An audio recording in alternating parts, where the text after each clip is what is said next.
sommes de retour en direct dans cette édition du 28 mars 2024. Merci beaucoup si vous nous rejoignez à l'instant. Merci beaucoup pour votre fidélité. Désormais, il est l'heure, comme convenu et comme promis, de retrouver Eric Seban. Bonjour Eric. Bonjour. Merci Eric d'être avec nous ce matin comme tous les jeudis. Vous êtes trader, formateur et coach. Eric, hier, journée banale, puisque je sais plus, je crois que c'est la 7e ou 8e fois que le DAX atteint un record absolu en clôture depuis le début de l'exercice. Personne ne semble décidé à vendre. Du coup, à force des choses, ça va continuer de monter, j'imagine. Disons que compte tenu de la nature de la hausse, ça va pas baisser. Ça, c'est déjà sûr. Dans l'immédiat, ça peut pas baisser en ligne droite, c'est impossible. Compte tenu encore une fois de cette hausse qui maintenant pose un problème parce que nous sommes maintenant sur des plus hauts historiques une fois de plus, mais je n'ai pas dans la construction de quoi projeter le prochain niveau d'arrêt potentiel du DAX. Il y a plusieurs semaines, quand on sortait de la zone, avant qu'on sorte de la zone de latéralisation, je vous disais le prochain objectif c'est 18 200, 18 300. On a été l'atteindre.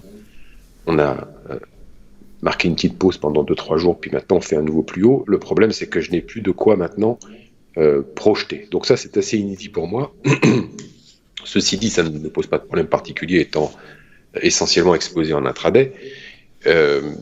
Mais ça montre que, à moins que, et c'est très possible, d'autres aient plein d'outils pour pouvoir prévoir le prochain niveau d'arrêt, en principe, tout le monde est à peu près dans la même situation. Ça veut dire que, plus que jamais, les initiatives vendeuses ne vont pas se mettre en place. Il est préférable, quand vous voyez une construction comme celle-là, quand vous comprenez le contexte, quand vous comprenez les différentes contraintes techniques, contraintes qu'ont les différents acteurs du marché, vous comprenez que les probabilités d'ouvrir une position avec un scénario baissier ne sont pas les meilleures. Donc ce que vous faites, c'est que vous restez plutôt dans le sens de la hausse. Là, je parle de la spéculation, parce qu'évidemment, tous ceux qui sont exposés à beaucoup plus long terme, eux, il n'y a pas de problème. Ceux qui ont fait le choix de continuer à garder leur position parce qu'elles étaient protégées, ils se frottent les mains. Ils ne savent pas quand ils vont devoir sortir, et de toute façon, ils s'en moquent un petit peu, puisque on a pris 300 points depuis la semaine dernière, mais on n'a pas du tout baissé en termes de volatilité. C'est-à-dire que les recherches de protection sont toujours là. C'est-à-dire que, en fait, ce qui se passe, c'est pas que les opérateurs recherchent des protections parce qu'ils ont peur de quelque chose, d'une baisse très forte. Tout le monde a compris comment ça s'était construit. Tout le monde sait que ça ne s'est pas construit sur la conviction, mais sur la contrainte. Donc tout le monde sait également que, voilà, première grosse mauvaise nouvelle, ça va repartir en arrière. Mais également, pour ceux qui ont bien compris comment étaient construits les marchés, savent très bien que une baisse forte ne peut pas se produire pour des raisons techniques également. Le premier niveau de support, il est sur la zone que je vous avais déjà annoncée, donc 18 200, 18 300, on va en dire un peu, mais en fait c'est 18 190, 290, ça fait une zone de 100 points. Et à partir du moment où on va repartir en arrière un petit peu, ça va être le premier niveau de blocage. C'est-à-dire que c'est le niveau sur lequel tous ceux qui sont en vente à découvert, parce qu'ils ont vendu par exemple la résistance qu'il était possible de calculer sur 18 200, 300, voilà, on est passé au-dessus. Donc le scénario n'est pas réalisé, il est même complètement invalidé. C'est une occasion de sortir de position. Donc ça va freiner la baisse déjà à ce niveau-là. En plus, il y a tous ceux qui, si jamais on repart sur ce niveau-là, vont voir que c'est un support. Donc évidemment, vont en profiter pour essayer d'acheter si le contexte leur permet d'envisager un rebond. Donc tout ça, ça va s'analyser en temps réel si on y retourne. Parce que pour le moment, il n'y a pas dans justement ce contexte dans lequel évolue le DAX de quoi imaginer qu'on repartira en arrière fort. D'abord, à partir du moment où vous n'avez pas un niveau que vous pouvez estimer comme étant un niveau d'arrêt, il n'y a plus rien sur le plan de chartiste qui vous permet d'établir des scénarios justement sur la fin de la progression. La seule chose qu'on peut avoir maintenant, pour se dire c'est potentiellement l'arrêt de la hausse, la fin de la hausse, voire peut-être même le retournement de la tendance, c'est un signal technique. Et pour ça, il va falloir d'abord une stabilisation. Or, vous voyez comment ça monte. Une stabilisation, il n'y en a pas du tout.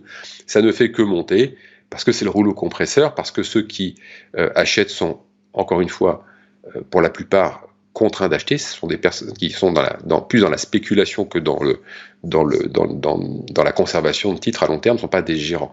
Les gérants, eux, ils renouvellent leur couverture de portefeuille parce que ça leur permet, en le faisant un cran plus haut à chaque fois qu'on monte, de pouvoir sécuriser un nouveau niveau de profit.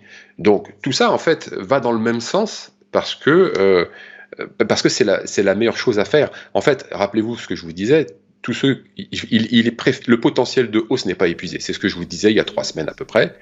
Et je vous disais, pour pouvoir accompagner les prochains mouvements du DAX, qui peuvent être, alors pas forcément une hausse en ligne droite, mais justement des mouvements qui sont justement de nature à pouvoir vous interroger sur la décision que vous avez prise, sur le bien fondé de votre décision de conserver.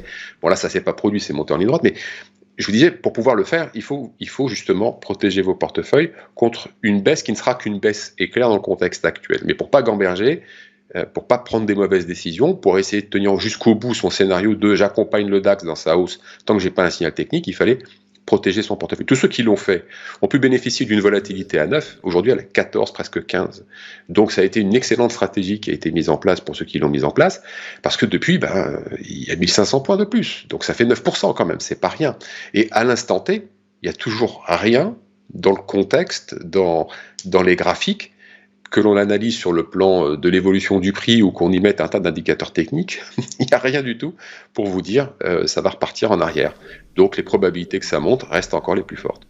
Très clair, écoutez, on va suivre ça avec évidemment beaucoup d'attention, donc on comprend bien que c'est évidemment un marché qui reste, un indice qui reste un indice technique, les évolutions se font par palier en fonction finalement des contraintes techniques de chacun, mais a priori sans signe particulier, alors signe fondamental j'imagine quand même en réalité, mais sans nouvelle fondamentale qui pourrait justifier une baisse pour l'instant, ça va continuer de grimper. Du coup par la force des choses, certains analystes techniques, puisque quasiment beaucoup d'indices mondiaux évoluent sur des plus hauts absolus actuellement, tente de déterminer quand même des points d'arrivée, si je puis dire, des objectifs, grâce à la méthode de Fibonacci. Du coup, par la force des choses, est-ce que, même si vous, peut-être n'en êtes pas friand, mais est-ce que peut-être nos téléspectateurs pourraient, eux, s'y essayer et essayer de déterminer des objectifs à la hausse grâce à cet outil technique?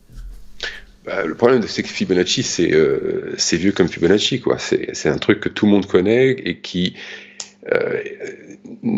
on peut l'utiliser éventuellement pour pouvoir travailler des niveaux d'entrée, des retracements sur 23-38 par exemple, quand on a des scénarios qui sont de nature à pouvoir laisser entrevoir que justement sur un repli relativement court, 23% du mouvement, on ne parle pas de 23% de baisse de l'indice, c'est rapide, c'est agressif, mais en convergence avec d'autres choses, c'est-à-dire que un indicateur technique, si vous utilisez un indicateur technique, c'est quelque chose qui est basé sur des calculs mathématiques. Donc à partir du moment où vous avez donc un flux de bonne qualité, donc des cours qui sont exacts, vous allez pouvoir avoir des résultats que vous allez pouvoir interpréter. Le problème de l'indicateur technique, c'est qu'il ne fonctionne pas dans toutes les phases de marché. Il va plutôt vous donner essentiellement des faux signaux techniques dans certaines phases de marché, celles qui sont non directionnelles, non volatiles et compagnie. Là, c'est pas le cas. Mais le problème, c'est que on peut pas tout baser sur un indicateur technique. Il faut, pour pouvoir passer dans toutes les phases de marché, et celle-ci, quand on comprend la construction des marchés, on comprend qu'elle est technique et non pas fondamentale, il faut pouvoir mixer un indicateur technique avec une analyse de l'évolution du cours. C'est là où on a les meilleures probabilités de fonctionner. Donc, utiliser des extensions de Fibonacci pour déterminer que ça pourra s'arrêter là, oui, peut-être, mais prendre une décision à partir de ça, non. Non, parce que, encore une fois, ça voudrait dire que ça va se passer comme ça. Or, ça n'est qu'une probabilité qui, de mon point de vue, est relativement faible, compte tenu de la nature de la hausse. C'est-à-dire que la hausse, l'excès entraîne l'excès. Et là, on est clairement dans un marché d'excès. Donc, ça peut continuer, simplement parce que des gens sont, encore une fois, comme je vous le dis souvent, obligés d'acheter. Il y a des gens qui sont sur le marché aujourd'hui obligés d'acheter. Dès que ça monte de 5 points, l'algo est obligé de payer, parce qu'ils sont obligés, de cette manière-là, de fermer un risque temporairement sur d'autres positions qui sont structurellement baissières. Ça devient un peu compliqué, mais il faut bien comprendre, voilà, c'est ça que sur le marché, vous n'avez pas juste des gens qui achètent des actions pour que ça monte. Et quand on parle de l'indice, c'est pas forcément l'indice qui... Là, je parle du contrat futur. Donc, je parle essentiellement de mouvements sur des produits dérivés. Des produits dérivés qui sont utilisés pour spéculer, qui sont également utilisés pour pouvoir servir de couverture de position. Vous savez, il y a l'indice.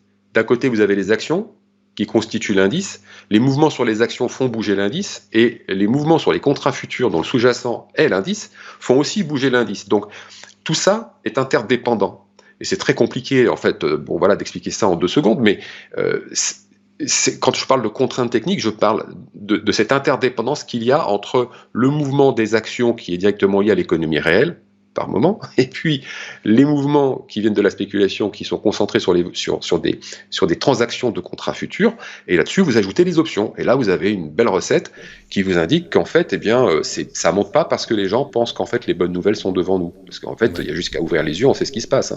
Oui, c'est sûr, la bourse de papa, si je puis dire, la bourse de papa avec à la criée dans le panier, je crois. Oui, bah c'est fini en fait, tout ça. En La réalité, corbeille, ouais, bah, oui, c'est terminé.